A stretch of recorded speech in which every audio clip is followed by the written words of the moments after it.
तो hello friends, मैंने भी आप लोगों की तरह बीटीसी का फॉर्म भरा हुआ है 1 तारीख को, और अब मैं भी काउंसलिंग का ही वेट कर रही हूँ। आप लोग भी इसी का कर रहे होंगे, जो कि 16 जुलाई से स्टार्ट होगी, यानी कल। मैं ये 15 जुलाई को शूट कर रही हूँ, और मैं आप लोग को सिर्फ कुछ इंपॉर्टेंट बात इसके बारे में बताना चाहती हूँ और कुछ जानना भी चाहती हूँ। तो आप मुझे कमेंट्स में मेरे क्वेश्चन का आंसर दे दीजिएगा, जो भी आप लोग को पता है और जो मुझे पता है वो मैं बता दूँगी आपको। देखिए, बेसिकली 16 जुलाई को हम क्या करेंगे, हम सबसे पहले तो अपना काउंसलिंग का फॉर्म भरेंगे, जिसके लिए हमें 5000 फ़ीस बिफोर हैंड पे करनी पड़ेगी उसके लिए, जिसमें हमें कॉलेज को अपने प्रेफरेंस लिस्ट हम बनाएंगे। हम कौन से कॉलेजेस में जाना चाहते हैं, हम कौन से कॉलेजेस चूज़ करेंगे, और हमारी रैंक के हिसाब से हमें वो कॉलेज अलॉट होंगे 20 जुलाई को। मतलब कल के बाद हमें 4 दिन वेट करना पड़ेगा हमारी लिस्ट, हमारा कॉलेज जो होगा, जो हमें मिलेगा उसको चूज़ करने के लिए। मतलब कौन सा हमें मिल रहा है, अगर हम वहाँ जाना चाहते हैं तो हम उसे लॉक करेंगे, और वहाँ पे जाके अपने जो मतलब फ़िज़िकल डॉक्यूमेंट्स होंगे उन्हें जाके वहाँ पे वेरीफाई कराएंगे और अपना एडमिशन कंप्लीट करेंगे पूरी फ़ीस भर के। अब ये 5000 का क्या गेम है, इसको जानते हैं। 5000 बेसिकली जो हम लोग सबमिट करेंगे पहले, ये हमारी फ़ीस में आगे जाके एडजस्ट हो जाएगा। मतलब अगर हमारी गवर्नमेंट कॉलेज की फ़ीस जो कि 10,200 है, अगर इतनी होगी तो हम इसमें से 500 डेबिट करके, मतलब 5200 ही हमें देना पड़ेगा बैक उसके बाद, अगर हमारी डायरेक्ट कॉलेज में एडमिशन होती है तो।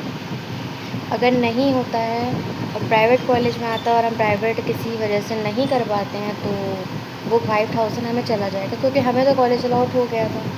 अब हमने एडमिशन नहीं लिया, वो गलत है। तो इसके लिए आप क्या करेंगे, आप अपनी प्रेफरेंस में कोई भी वो कॉलेज नहीं डालेंगे जो आप एडमिशन लेने के लिए एलिजिबल नहीं है। जहाँ आप नहीं लेंगे एडमिशन, वो आप कॉलेज नहीं फ़िल करेंगे, किसी भी वे में आप फ़िल नहीं करेंगे उसे। एंड देन सबसे मेन बात जो आती है वो है हमारी आगे की चीज़ें। मतलब अभी ये जो फेज़ है काउंसलिंग का, ये 20 से 10 अगस्त तक चलेगा। तो ये तो फर्स्ट फेज़ है, इसमें अगर हमारा नहीं होता है तो आगे जो है 20 अगस्त से स्टार्ट हो गए 10 अगस्त तक फिर से काउंसलिंग होगी, दूसरा राउंड। उसमें आप सीट ले सकते हो। उसमें बेसिकली फिर से आप वही लिस्ट डालिएगा, क्योंकि अब जब वो लिस्ट आप डालेंगे, ठीक है, तो जैसे कुछ बच्चों ने फ़र्स्ट फ़ेज़ में मतलब फॉर्म वॉर्म भरा, सब किया और सीट्स छोड़ दी, नहीं किया किसी वजह से, तो उन बच्चों की अगर सीट्स खाली होंगी आगे जाके, जो कि मेनली रिज़र्वेशन की होती हैं, तो उनकी सीट्स आपको मिल सकती हैं। इसलिए आप काउंसलिंग के हर राउंड को अटेंड करते रहिएगा, अगर आपको आपके फ़र्स्ट प्रेफरेंस में नहीं मिलता है आपका कॉलेज। बेसिकली सब लोग उसी को टारगेट करेंगे जिसमें फ़ीस कम होगी, या फिर गवर्नमेंट कॉलेज को ज़्यादा ही हमारे लिए ठीक होता है, क्योंकि वहाँ पे स्टडीज़ जो होती हैं, वहाँ की जो डिग्रीज़ होती है वो मेनली ज़्यादा इफ़ेक्टिव होती हैं। तो हम भी यही चाहेंगे कि हमारा जो है डायरेक्ट कॉलेज में ही हो और किसी प्राइवेट कॉलेज में ना हो। तो बेसिकली हम क्या करेंगे, हम अपनी प्रेफरेंस में जितने भी डाइट कॉलेज हैं हमारे आसपास के क्षेत्र के जो भी हैं, हम वो डाल देंगे। मतलब डाइट ही डालेंगे गवर्नमेंट, जिसमें हम ले सकते हैं। क्योंकि अगर आपने प्रेफरेंस को सोच के कि एक गवर्नमेंट कॉलेज फर्स्ट नंबर पे डाल दिया, बाकी प्राइवेट डाल दिया, तो आपके लिए ये नुकसान हो जाएगा।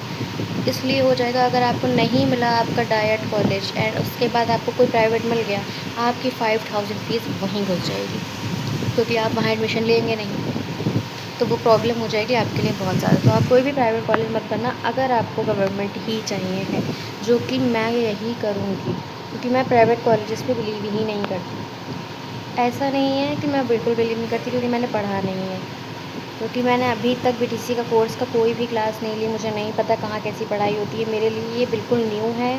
और मैं ये भी जानना चाहती हूँ आप में से बहुत लोगों से कि आप लोगों की क्या राय है, क्या हम प्राइवेट कॉलेज से भी कर सकते हैं, या हम बेसिकली यही वाला मतलब गवर्नमेंट का जो हमारे दिमाग में घूम रहा है यही करें।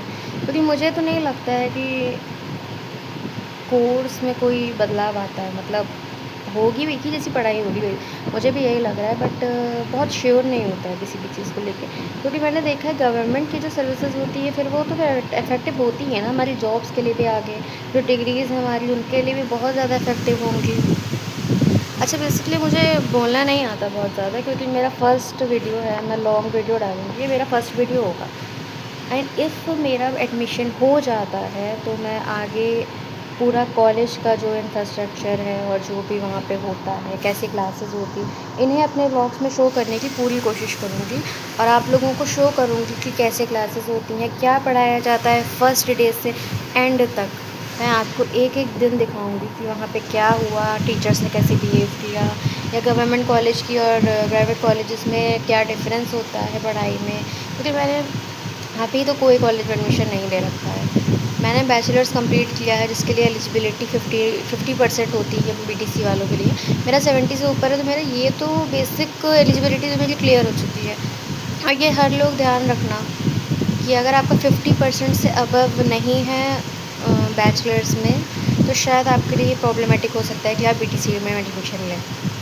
वैसे ये तो किसी के साथ नहीं होगा, तो ये बहुत अनकॉमन सी बात है आई थिंक। तो फिर मैं आपसे यही बोलना चाहूँगी कि मैं इस वीडियो को अब एंड करूँगी और आगे मेरे जो कॉलेज के ब्लॉग्स रहेंगे, जो भी वहाँ का इन्वॉल्वमेंट होगा, जैसा भी फर्स्ट डे से लास्ट डे तक मेरा रहता है सीन, मैं सब आपको दिखाती रहूँगी अपने ब्लॉग्स में। आप बस मुझे सब्सक्राइब कर लो और मेरे चैनल पे मुझे कमेंट करके कुछ सजेशन दे देना अगर मेरी कोई भी बात ऊट पटांग लगी हो या गलत लगी हो। Please let me know in the comment sessions.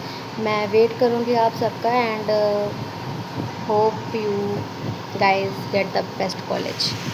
And please आप लोग भी मुझे बताना आप लोगों ने फॉर्म भरा है कि नहीं भरा है, और अगर भर लिया है तो are you ready to take admissions in private colleges, or you are also targeting government colleges just like me. Thank you so much for watching. Please subscribe to my channel and like it. Thank you.